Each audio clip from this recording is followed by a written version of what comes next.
Hay festival. Hay festival. Hay festival. Hey festival. Hay festival. Hey festival. Hay festival. Hey festival. Bienvenidos al podcast del Hay Festival, un espacio para imaginar un mundo mejor.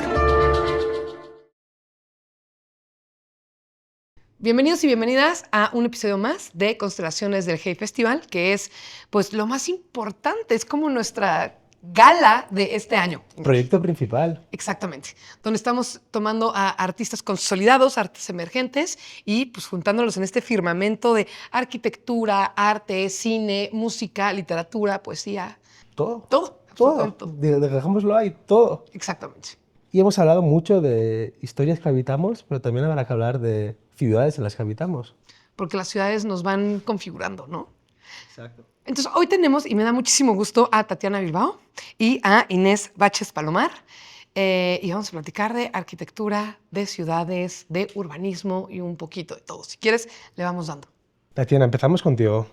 Tatiana, tu estudio trabaja con comunidades para diseñar espacios más humanos. ¿Qué es lo más desafiante de conciliar la visión del arquitecto con la vida real de la gente? Porque nos han enseñado que la visión del arquitecto es la visión universal sobre cuál debe de recaer las decisiones de cómo habitamos. A mí me parece erróneo porque creo que no hay ni una persona que pueda entender cómo el otro habita este planeta. Por ende, yo he desde siempre, de alguna forma, retado la definición del arquitecto y qué es lo que hace. O más que retar la definición, yo he decidido cómo hacerlo desde mis propias perspectivas. Yo no tengo las herramientas ni las posibilidades, pero sobre todo no tengo el derecho de decidir cómo nadie más puede habitar este planeta. Yo tengo las herramientas, el derecho y todo de decidir cómo yo puedo habitar el planeta. Y por ende lo que yo hago es habilitar procesos para que entre todos podamos entender cómo desarrollar arquitecturas para habitar aquí, entre todos y para todos. Entre más podamos incluir, entre más voces podamos de alguna forma meter, involucrar en esos procesos, yo siento que mejor podemos acoger las posibilidades de todo el que pase por esas arquitecturas. Ese es al menos el deseo de lo que hacemos en la oficina. Claro, porque la propia arquitectura empieza en un papel, es un proyecto que se crea, pero se crea para las personas. Por un lado está la idea principal, pero luego hay que llevarla ahí, a la ciudad, a las personas. Y para que los oyentes lo sepan también, este episodio justo se está grabando después de la conversación en el Hey Festival, que allí sí ha habido unas ideas en las que se hablaba de que sí, pero el proyecto después se lleva a la ciudad, políticas también institucionales que tienen que llevarse, no llevarse ahí. Se fragua todo, se junta todo y puede pasar que el mejorar el espacio, el mejorar la ciudad, luego traiga un desarraigo o pueda llegar hasta traer otras cosas, ¿no? Y esa pregunta también quiero abrirla para las dos, para que podamos hablar de ello. Es que a mí me gusta pensar desde más profundamente cómo la arquitectura no es o sea, no pensar en que hacemos arquitectura para alguien. Yo creo que eso, el para ya tiene implicado una idea como de alguna forma paternalista, que se acerca al qué hacer, ¿no? Yo creo que se debe pensar en cómo poder producir herramientas y procesos que permitan abrir las posibilidades para que todos podamos habitar en este planeta, porque es una necesidad fundamental que todos los seres humanos tenemos, ¿no? Y creo que ahí en ese para está exactamente la conformación que define cómo son esas ciudades, ¿no? Y entonces creo que y esa es para mí la cuestión de todo. Y sí, sin duda, al servicio de quién están, para quién están hechas, es la forma en la que esas ciudades van a, de alguna forma, definir quién las puede habitar y cómo las puede habitar, que definitivamente no somos todos. Ya, porque muchas veces está, que se habla para la producción, la carretera para que la gente que está viviendo en la periferia llegue al centro a trabajar y para volver. Cuando hay un atasco, cuando hay un trancón, siempre es en la misma dirección a la mañana y en la siguiente dirección a la tarde, pero no es nunca en ambas direcciones.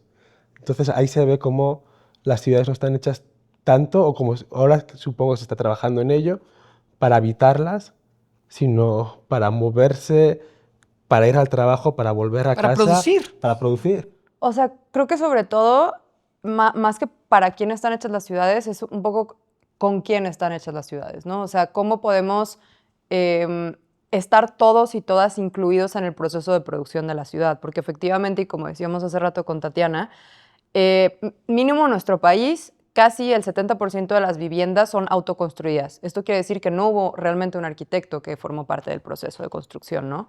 Y muchas veces esto también ocurre con la ciudad. O sea, muchas de las cosas que van pasando van ocurriendo orgánicamente porque las personas las van poniendo en ese lugar, ¿no? O sea, hay una parte de la ciudad que sí es institucionalmente creada, pero hay otra parte de la ciudad que es habitada, y estas son decisiones que son mucho más orgánicas, ¿no? Mucho más contingentes. Entonces, más bien creo que tenemos que encontrar la manera de maridar esas dos cosas y de que nuestro rol como arquitectas no sea justamente de manera condescendiente de arriba hacia abajo, diciendo cómo se debe crear la ciudad, sino crearla de la mano con todos estos procesos orgánicos y todas estas personas que son actores activos en la producción de ciudad. Y creo que eso lo entendemos muchísimo mejor nosotros que habitamos estas ciudades que están realmente producidas en conjunto, ¿no? Es una producción social e institucional que se va formando al mismo tiempo y para mí genera una riqueza muchísimo más arraigada y concentrada desde la gente hacia hacia el otro, y creo que hace que podamos entender el beneficio de eso, ¿no? Y además también son ciudades en las que de alguna forma caben más todos, ¿no? Porque en las ciudades que están totalmente planeadas y totalmente diseñadas desde la institución y hacia la sociedad, pues caben para quienes fueron diseñadas. Pero si las ciudades surgieron y permiten esas posibilidades de esas producciones sociales, aunque sean pequeñitas, ¿no? En los espacios, esas ciudades sin duda van a poder aceptar a más gente. Y eso pasa en ciudades que no están planeadas desde la institución. Y de ahí yo siempre me pregunto, ¿y entonces qué está mejor? Y eso me lleva a pensar un poquito, Inés. Tienes un proyecto que me llamó muchísimo la atención, que es arquitectura de remesas, ¿no? Y ahí lo que estudias es cómo el dinero que envían los migrantes, pues cambia estos pueblos. Creo que va un poquito de la mano de esto, porque estamos hablando de que no es una institución o no es un ente grande que llega y quiere ordenar, sino que viene desde la misma gente que con ese dinero va cambiando los pueblos. ¿Me puedes platicar un poquito más de tal vez de ese proyecto o de lo que aprendiste haciéndolo? Claro. Creo que acá algo muy importante es que ese dinero y esas personas están cambiando el pueblo porque alguien más está fallando en cambiarlo, ¿no? Entonces siempre así empieza un poquito el libro, ¿no? Como, a ver, estas personas admirablemente están yendo a los Estados Unidos, están poniendo sus vidas en riesgo, están trabajando por años para poder construir este patrimonio construido, válgame la redundancia, en sus pueblos, pero no deberían de tener que irse de su país y de poner su vida en riesgo para poder hacer eso, ¿no? Entonces, claramente hay una falla de alguien que no se está haciendo cargo, alguien aquí siendo pues los gobiernos locales sobre todo, en proveer las posibilidades y la infraestructura para que las personas puedan vivir y quedarse en sus pueblos y construir sus casas sin necesidad de irse a otro país. Y algo de lo que hablo también en este proyecto es que no solamente es una cuestión de las casas y de lo doméstico, ¿no? O sea, estas personas y estas remesas también pagan el espacio público, también pagan la infraestructura deportiva, también compran ambulancias, también cambian el alumbrado público, pavimentan las calles cuando les falta pavimento. O sea, se convierten en estas personas que proveen para el pueblo y que al final de cuentas también deciden para el pueblo, ¿no? Porque pues quién está poniendo la lana, pues entonces yo voy a escoger de qué color va a ser la alcaldía, ¿no?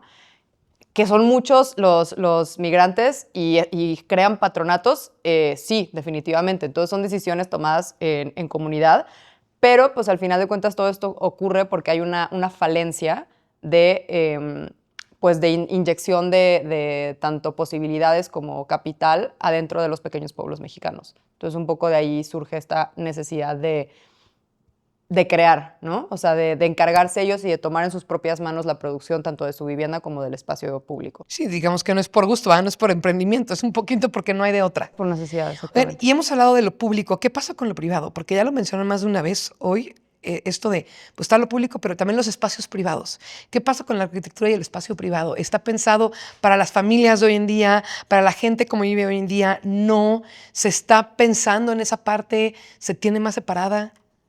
A mí me causa mucho conflicto usar la palabra privado, porque hay implicaciones políticas muy fuertes en ese sentido.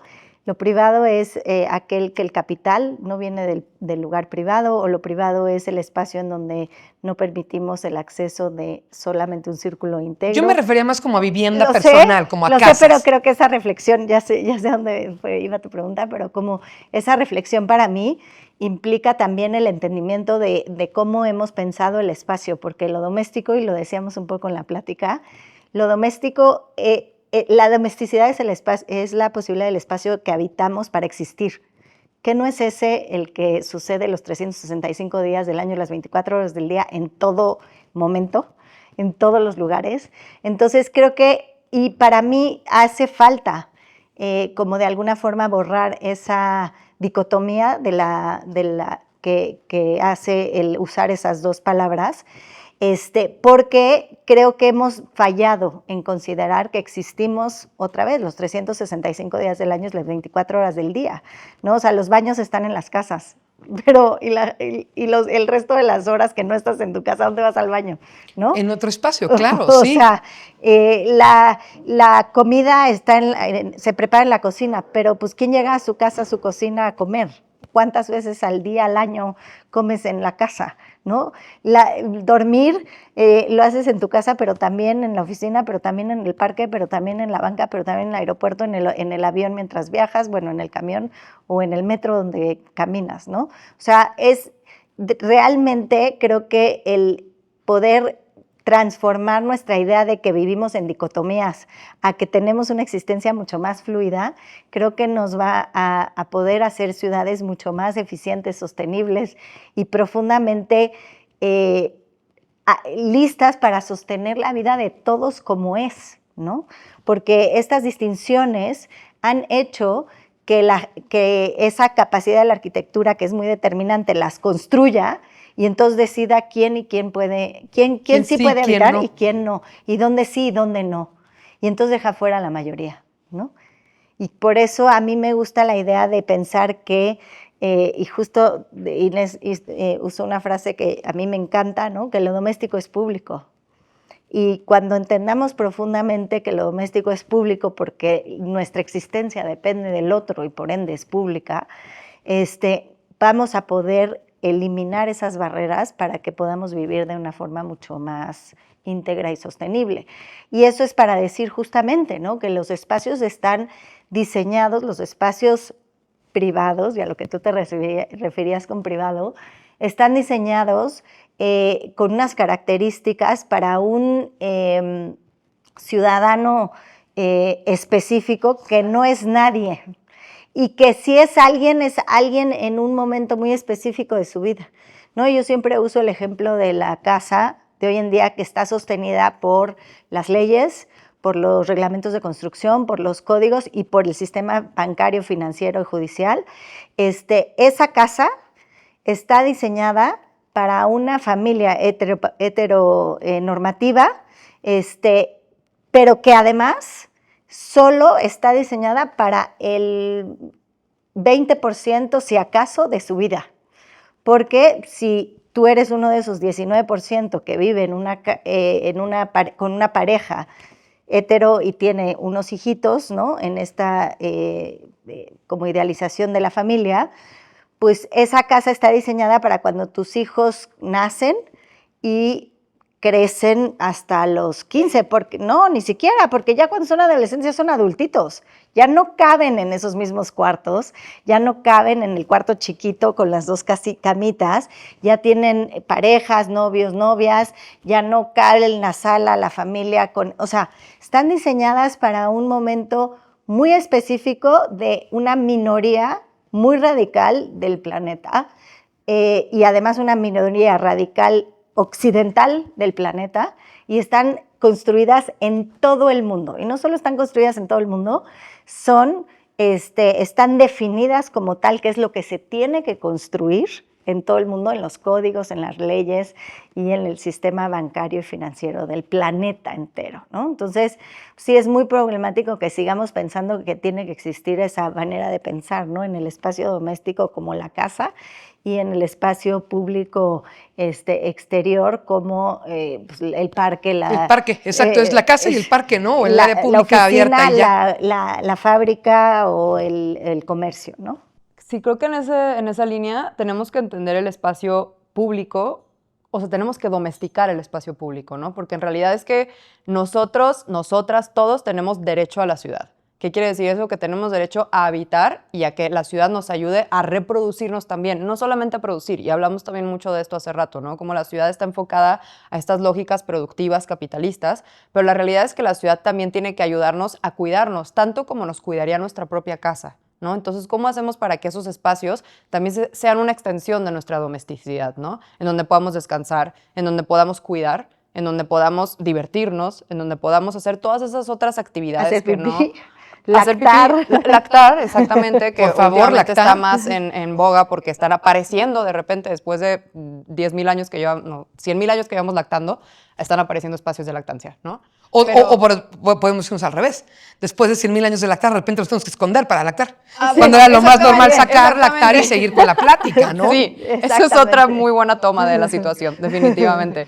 Pero sí, todas estas como necesidades físicas y emocionales también, que deberían de ser parte de nuestros espacios y no solamente dentro de nuestras casas, ¿no? Entonces tendríamos que estar diseñando la casa y el espacio exterior como si fuera una sola ameba en donde uno puede estar circulando y donde las dos se sientan como el hogar. Porque al final nuestra ciudad también tiene, y tenemos el derecho de que nuestra ciudad también sea nuestro hogar. Pero me encanta que hayas traído a la mesa la perspectiva de más bien ahora nos tenemos que meter porque pasa lo mismo con la casa, ¿no? También, no es que esta, desde que fue creada, no haya sido un ente de dominación y como de alguna forma de configuración de roles. No la vamos a idealizar ni en el pasado, ni en el presente, ni en el futuro, ¿no? Pero sí la posibilidad de la determinación del habitar a partir desde tu lugar, de tu cultura, de tu relación con tu entorno, eso sí se ha transgredido en los últimos 200 años y esa idea de que la casa, como la que acabamos de describir, esté traducida en todos los códigos de reglamentación de casi el planeta, y seguro en el sistema bancario y financiero del mundo entero, pues eso sí es algo muy, muy reciente, pero lo muy grave es que no haya sido suficiente todos esos años de resistencia de todas esas diversas formas de habitar para que hoy hayamos llegado a un lugar donde hemos homologado como planeta todo, ¿no? Sí. ¿Cuándo fue la primera vez que se dieron cuenta de que los espacios hablan de quienes lo habitan? O si no es la primera vez, ¿cuál es el mejor ejemplo que se os ocurre de que el espacio habla de quienes lo habitan? Híjole, qué difícil pregunta. Yo diría que para mí fue muy difícil llegar a entender, bueno, o más bien, para mí fue muy difícil verme de una forma honesta y entender que para mí la arquitectura significaba algo completamente distinto a lo que me habían estado enseñando durante tantos años. Entonces, no sé cuándo fue esa primera vez que pude, de alguna forma, aceptar que yo no veía a la arquitectura desde ahí, porque creo que fue un proceso, pero sí, sin duda, desde que estaba en la carrera, me di cuenta que había algo muy esquizofrénico entre la información que me llegaba a través de la mayoría de los maestros y lo que yo creía que era la arquitectura y que lo veía a través de uno o dos de mis profesores, ¿no? Y al principio pensé que como la mayoría obviamente me estaba dando una información específica, ¿no? De este acto de hacer un objeto precioso, geométricamente divino y proporcionado, a la información que me daba un maestro de, no, es que esto realmente es una forma esencial de cuidado para el cuerpo humano, salí pensando que yo no había aprendido nada en la carrera, ¿no? Y eso sí fue inmediato. O sea, salí de ahí y dije, yo no sé hacer esto. Todo el mundo ya salió y ya se puso a hacer casas y construir y dibujitos. Y yo así de, yo no sé hacer eso. Y pues me tomó mucho tiempo ir pudiendo entender, ¿no? Que más bien no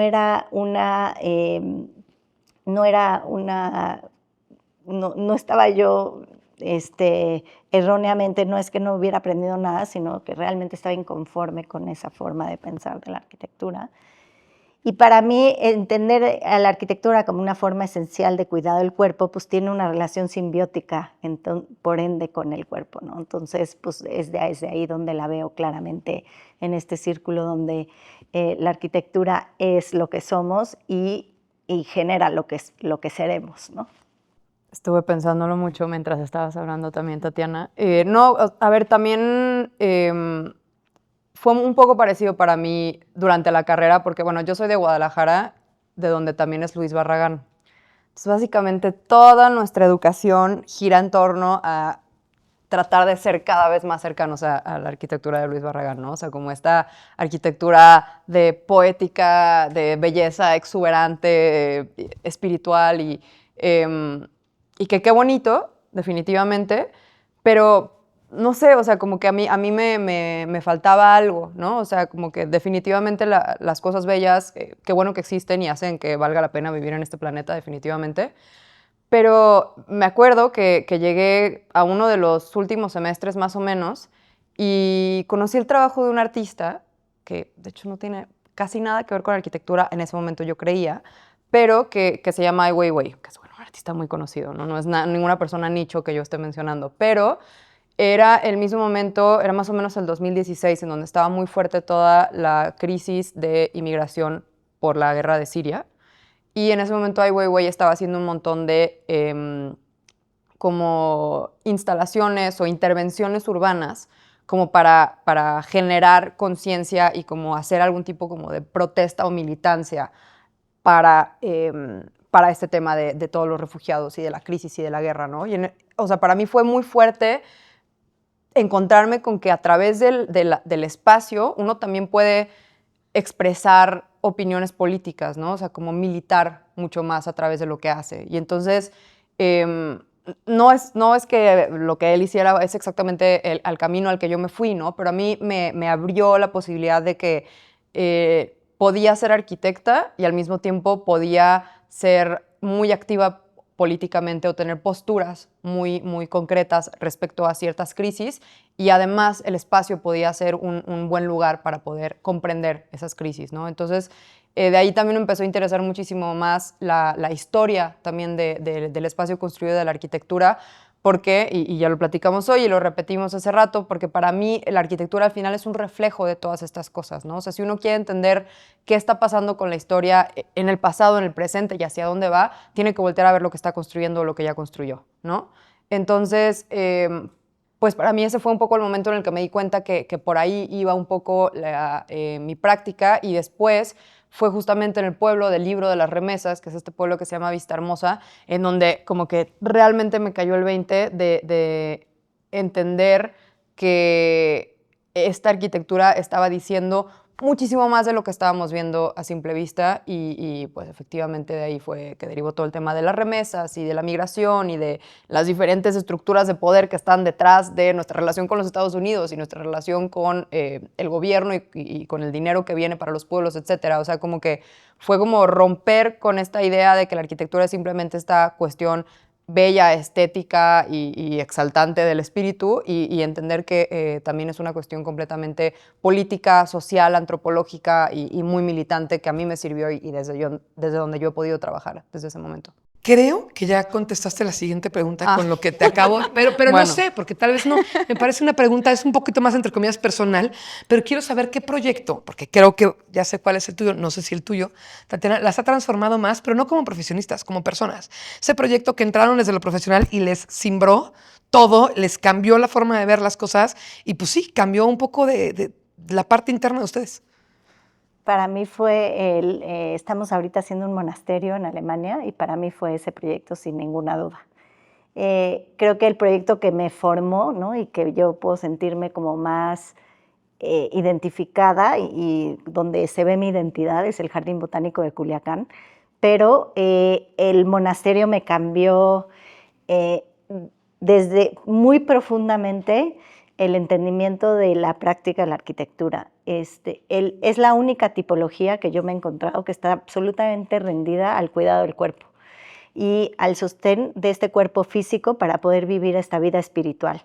No lo voy a idealizar porque también aprendí justamente eso, ¿no? Que no puedes idealizar ningún espacio, es un espacio también muy discriminativo, ¿no? Solo puede habitarlo aquel persona que está decidido a transformar su existencia a esta forma de ser, pero en realidad el edificio como tipología es una respuesta extremadamente inteligente para sostener al cuerpo, para existir así, con todas las relaciones sociales que necesita y con todas las relaciones con el entorno medioambiental que necesita un ser humano, ¿no? Entonces, es realmente fascinante. Y por el otro lado, al entrar a hacer este proyecto, entendí además que la forma de hacer arquitectura no depende del raciocinio, ¿no? La forma de hacer arquitectura aquí y en este espacio está rendida al sistema de simbologías que ella representa y por ende es la tipología más directa en donde está reflejado toda la cultura, la forma social, la economía, la política de ese espacio en sus paredes, en sus geometrías, en sus relaciones, en su programa, que no está en ningún otro lado, ¿no? Por eso tuve que desaprender a hacer arquitectura y pensar de otra forma para poder entrar a este proyecto. En muchos sentidos, ahí también nos podemos meter a toda la filosofía de la parte de la iglesia, la política y demás, pero ha sido transformador. Qué increíble. Oigan, pues muchísimas gracias por este espacio. Espero que lo hayan disfrutado tanto como nosotros, porque además, Iñaki, y lo decimos con toda humildad, ¿no? Así como hay áreas en las que nos sentimos más doctos, Sí. como música, por ejemplo, que es un tema que conocemos muy bien. Este es un tema muy nuevo para nosotros y Lo que se aprendemos aprende. mucho a través de ustedes porque tienen esta capacidad de bajarlo a el nivel de que cualquier persona lo pueda entender y creo que eso hoy en día es como muy, muy valioso. Así que muchas gracias. Gracias a ustedes. Muchas gracias a ustedes. Y con esto terminamos el episodio de hoy. Muchísimas gracias a todos nuestros oyentes por seguir la serie de podcast Constelaciones Hey Festival. Muchas gracias.